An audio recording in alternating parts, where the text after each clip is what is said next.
For today's video mga kalodi ay balikan natin ang naging biyahe namin papuntang Leyte. So, anim kaming nakamotor dyan mga kalodi. At tatlong NMAX at dalawang ADB 160 at isang Honda Click 160. So, kasama ko dito yung mga pinsan ko at kumpare ko. So, nag-meet up kami dito sa may Petron sa Alabang. 12 midnight pala ng gabi ang meet up namin dyan sa Petron mga kalodi. So, umalis kami ay 12:30. Unang stop namin dito sa Arco ng Quezon Province. So dito guys ay nagkape muna kami bago umakyat sa Old Sigsag Road.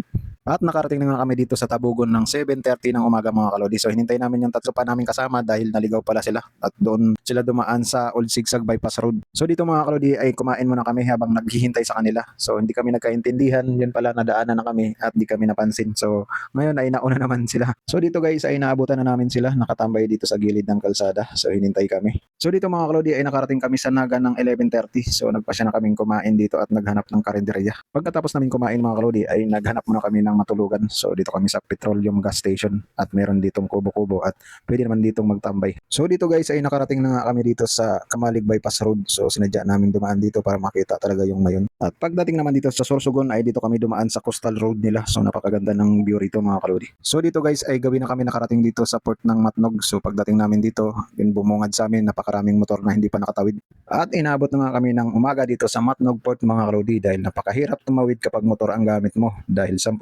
piraso lang ang ina-allowed nila sa Roro. Bago natin umpisan ang video na to mga kalodi at panoorin nyo hanggang dulo para malaman nyo kung magkano talaga ang ginastos papuntang Leyte at para malaman nyo din na may iba pang way bukod dito sa Roro na sasakyan sa ating mga motor para hindi na tayo dumaan sa matinding pila dun sa port. At kung bago ka lang dito sa aking channel mga kalodi, I'm Balods TV, ang inyong lingkod. At pakipalo naman ang aking Facebook page and YouTube channel para updated ka sa ating mga gala. Alright, maraming salamat. So dito mga kalodi ay pinandar ko ng aking motor at gamit ko yung Honda ADB 160 at binuksan tayo ng ating my loves ng ating gate at paalis na tayo.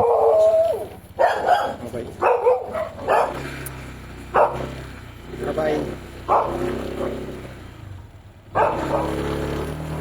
Time check 11:02 na ng gabi mga kalodi at May 11, 2026 at nagkikita-kita kami doon sa Alabang. So ayun na nga mga kalodi at nakarating na nga ako dito sa Petron. So pagdating ko dito ay nandito na sila. So ayan, alas 12 na kami nagkita-kita dito sa Petron, Alabang. Picture mo na, picture! Magdugay ka ng anong try? Ha? Dugay ka ng ano? Init kayo? Yes. Wala takapok? Ano ba sila kon? Dito naman. Guys. So dito mga kalodi ay huminto muna kami dito sa Arco ng Quezon Province para uminom muna ng tubig. Ano tayo, picture? At pangalawang stopover na namin to mga kalodi at nagkape muna kami dito sa bungad ng Old Sigsag Road para pagdating dun sa taas hindi kami antukin. Alright. So saan mo larga?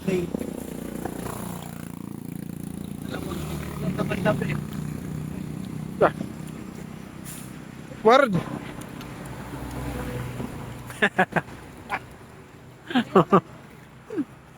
Walang baon no, nilaglag. Nilaglag yung baon. Kawawa, walang baon.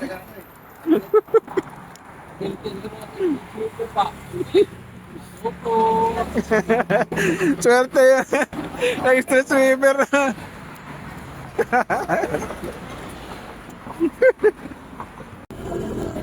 Alas 6 na ng umaga mga kalodi at nakarating na kami dito sa Calawag. So tatlo na lang kami nag-convoy dito kasi yung iba naligaw pala. Doon sila dumaan sa Old Sigsag Bypass Road. Una kasi silang tatlong magkasama kaya hindi na namin napansin na doon sila dumaan sa Bypass Road. 7:30 na ng umaga mga kalodi at nakarating kami dito sa Tabugon. So hinihintay namin yung tatlo namin kasama. Ano ba? Nantok na kami guys. Natapos lang namin kumain. Nauna kami. Tagoy-tagoy guys. Yung tatlo namin kasama guys naiwan. Dumaan doon sa bypass road. Ang dilim-dilim pa ron. Kakaintay namin mga kalodi sa aming kasamang tatlo ay nauna na pala. Hindi pala kami nakita at di kami nagkaintindihan doon sa chat na hinihintay namin sila. So dito mga kalodi ay naabutan na namin sila at nakahinto sila sa gilid ng kalsada para hintayin kami. Tipiting! Lagi ka na lang nauna. Tulog-tulog lahat yan. Mali-mali naman daan mo.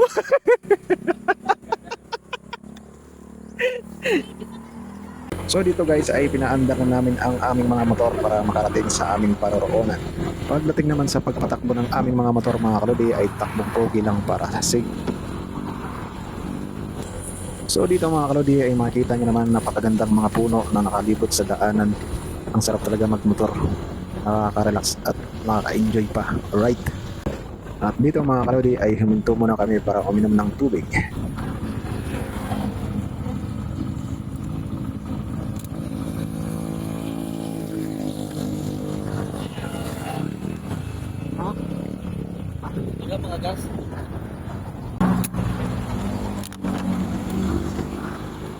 Antok guys, pag magdahan-dahan, nakakantok. Kaya nga. Parang ano eh, parang hinihini. Pwede man magmabilis 80 sa...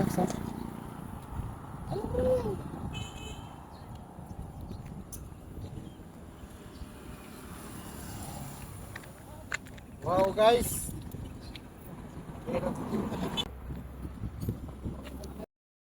11:30 na ng tanghali mga kalodi at nakarating na kami dito sa Naga at naghanap na kami ng karinderya para kumain. Sarong bangging ka boss.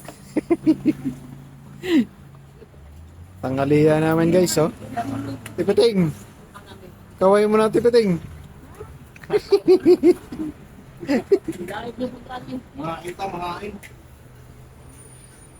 Lunch break guys.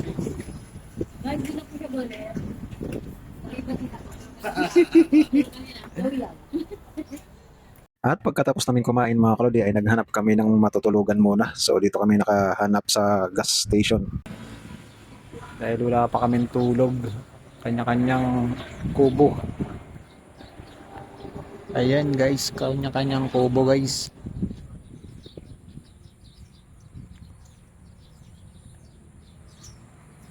Buti pinapatambay kami rito sa Petrodillo. Oh.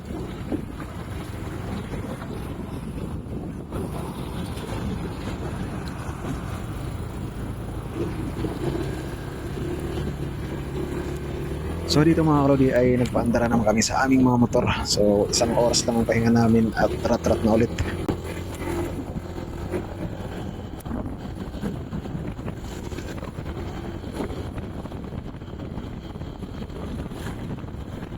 So dito mga kalodi ay nasilayan na namin ang Bulkang Mayon at makikita nyo dito napakaganda ng view. So dito pa lang sold na kami. Ito ang dahilan kung bakit kami nagra-rides at ito ang ginagamit namin pa uwi. Papaliko na kami dito sa Kamalig Bypass Road mga kalodi upang masilayan talaga ang kagandahan ng Mayon.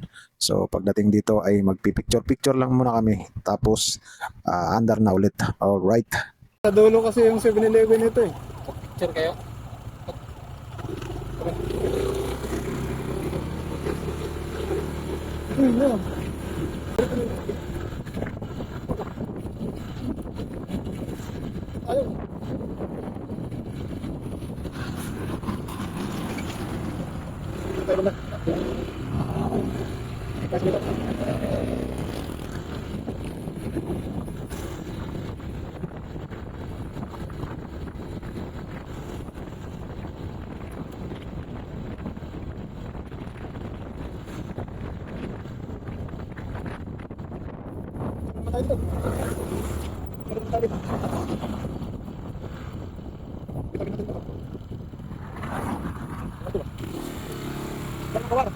Kaliwa dito sa may sila.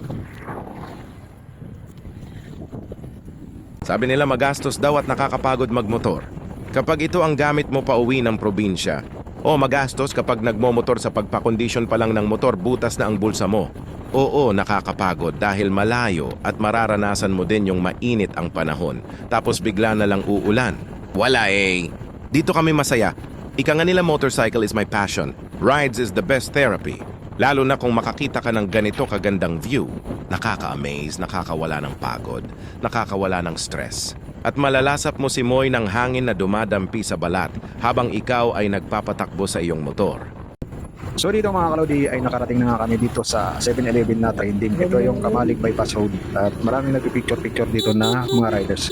At marami pang iba na mga sasakyan humihinto dito. Tapos ngayon magpipicture-picture lang kami at aalis din agad.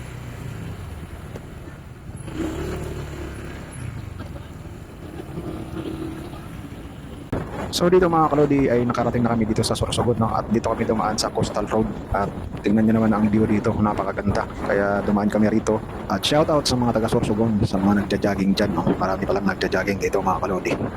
Inanunsyo ni Kalihim ng kagawaran ng pampublikong gawain at lansangan DPWH na si Mark Avilar na bukas na sa publiko ang bagong Coastal Road mula Rompeolas o Baywalk ng lungsod ng Sorsogon hanggang Barangay Balogo na nagbibigay sa mga biyahero ng magandang tanawin ng baybayin ng Sorsogon.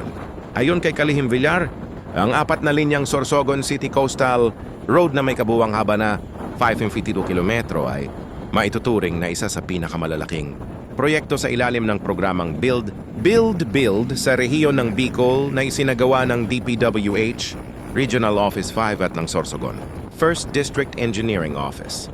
Sa ulat ni Senior Undersecretary for Luzon Operations Rafael C. Yabut kay Kalihim Villar, sinabi niyang bukod sa pagpapaluwag ng matinding trapiko sa pangunahing kalsada ng lungsod ng Sorsogon, itinayo rin ang daang ito upang magsilbing proteksyon ng mga kalapit na lugar laban sa storm surge, lalo na't ang rehiyon ng Bicol ay isa sa mga madalas daanan ng bagyo na pumapasok sa Pilipinas. Ang natapos na coastal road na may rock causeway at 3 tulay na may kabuwang haba na 110-70 metro ay nagsisimula sa Daang Maharlika at dumaraan sa mga barangay ng Sirangan, Sampaloc at Balogo at kalaunan ay magkokonekta rin sa mga barangay ng Pangpang, Tugos, Cambulaga at Talisay sa lungsod ng Sorsogon.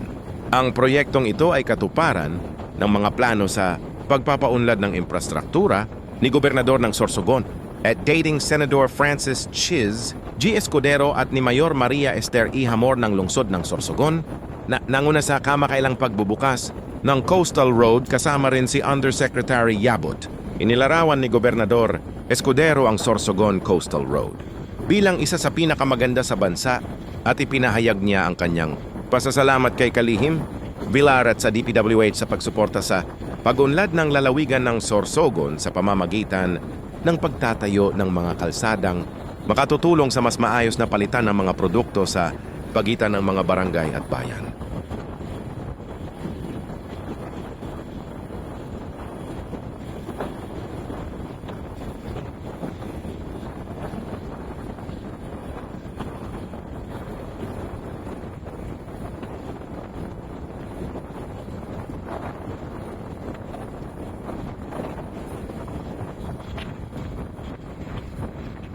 So dito guys ay pa-exit na kami, no? At ito yung Tagos papuntang SM City of Sorsogon.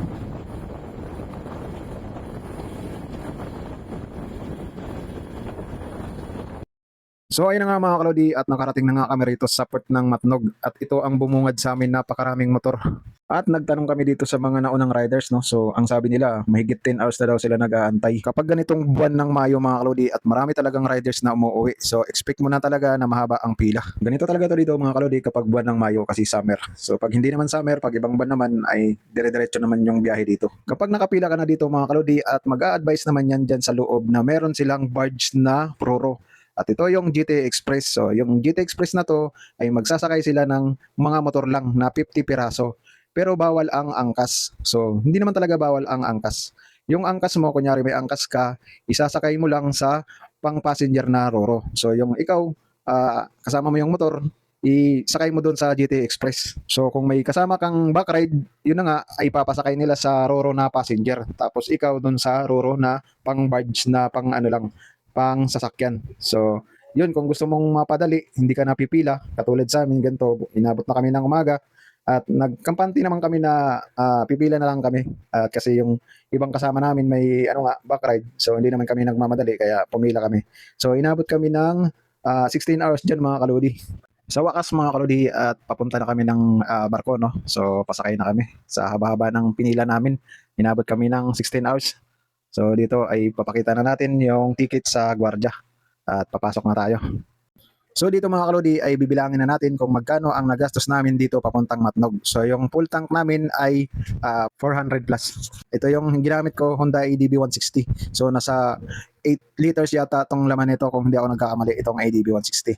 So 4 na full tank, tapos ang binayaran namin dito sa ticket is 970 plus 270 sa tao. Then yung the rest, yung LGU, Ecofi, then yung Coast Guard. Kapag may backride ka naman mga kalodi, so siguro magdadagdag ka lang ng 300 plus. Pagdating naman dito sa loob ng port mga kalodi, pag entrance mo, gwardiya, pakita mo yung ticket, then kanan, tapos diretso konti, sa may terminal, may gwardiya ulit, then pakita niyo yung ticket ulit, then hanapin mo yung bandang gilid sa Coast Guard, and then patatakan mo yung ticket. Katapos mong magpatatak ng ticket sa Coast Guard, so proceed na kayo dun sa may barko area, so mag-aantay kayo ng go signal ng crew nila kung pwede na kayong sumakay.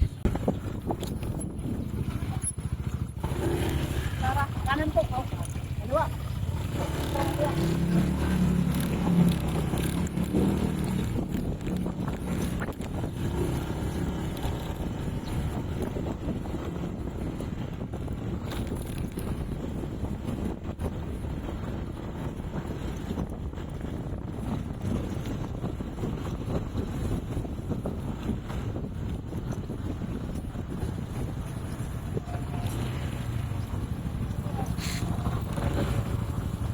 So makikita nyo rito mga krodi ay yung barko namin sasakyan ay Santa Clara. So nag-aantay na kami ng go signal, no? So binibigay namin yung ticket sa kanila at may pinipila sila sa ticket. Sa wakas mga krodi ay makakasakay na kami ng barko. So ito na hinihintay namin para makatawid na ng alin. Pagdating dito sa loob ng barko at may nag-check pa rin dito sa ticket kung kompleto yung nabayaran nyo dun sa baba. Alright.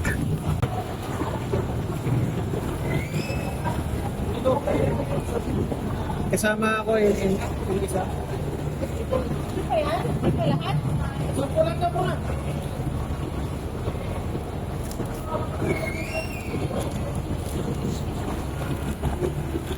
So dito mga krodi ay magpapark na kami sa aming mga motor.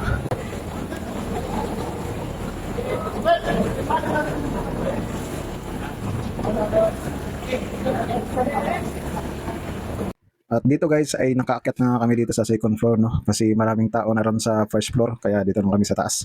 At maliwalas naman dito, wala pang tao.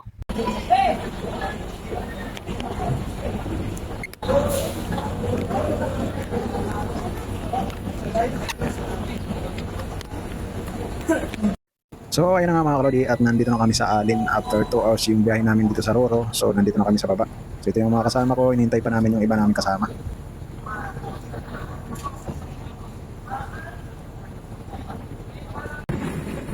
10:50 na ng gabi mga kalodi at nakarating na kami rito sa San Juanico Bridge. So tatawidin na namin ito papunta sa amin ang San Juanico Bridge, no? So hindi na ako nakapag-video dun sa may Samar kasi naglobat na aking cellphone at dito ko na-charge sa port ng aking motor. So dito full charge na ulit.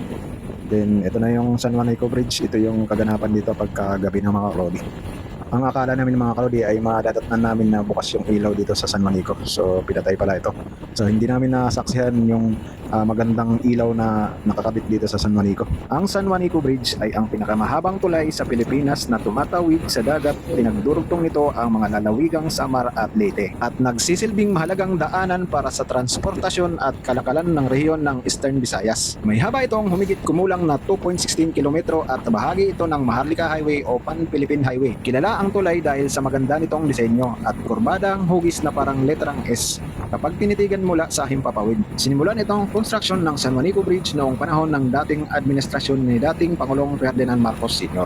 at ito ay binuksan noong 1973. Madalas itong ituring bilang simbolo ng pagkakaisa ng mga isla ng Samar at Leyte. Bukod sa pagiging mahalagang infrastruktura, isa rin itong tanyag na destinasyon sa mga turista.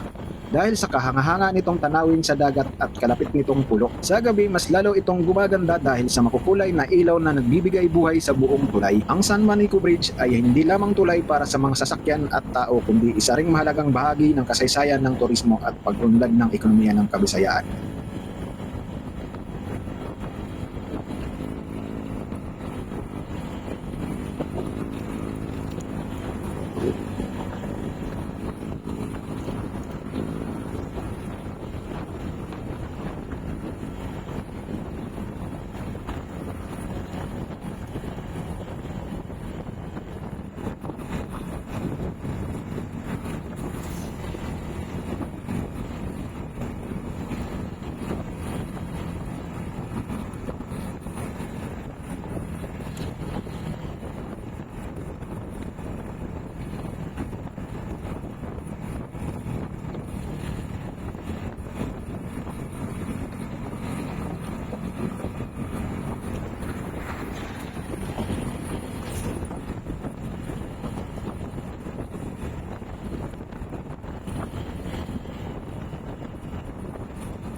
Ang ginastos ko pala sa gas mga kalodi from Allen to Calbian Leyte ay may 3 beses pa akong nagpakarga ng full tank. Sa bawat full tank mga kalodi ay 400 plus ang magagastos mo dito. So i-multiply lang natin sa 3, alright. So ayun na nga mga kalodi at nakarating na kami dito sa dulo ng San Juanico Bridge. So nandito na kami sa Tacloban. So mula sa amin from Tacloban ay may biyahe pang 2 hours. So hindi na ako nag-video mga kalodi. Alas 12 na ng gabi mga kalodi ay nakarating na kami sa amin. So kinabukasan ay pumunta kaagad kami dito sa magandang resort na kalapit sa aming barangay. Ito yung Conrad Beach Resort. Tatagpuan ito sa Cariocan, Calbian Leyte. So bago natin tapusin ang video na ito mga kalodi, I'm Baluds TV, ang inyong lingkod. Maraming salamat sa mga nanonood at God bless sa inyo always. Alright.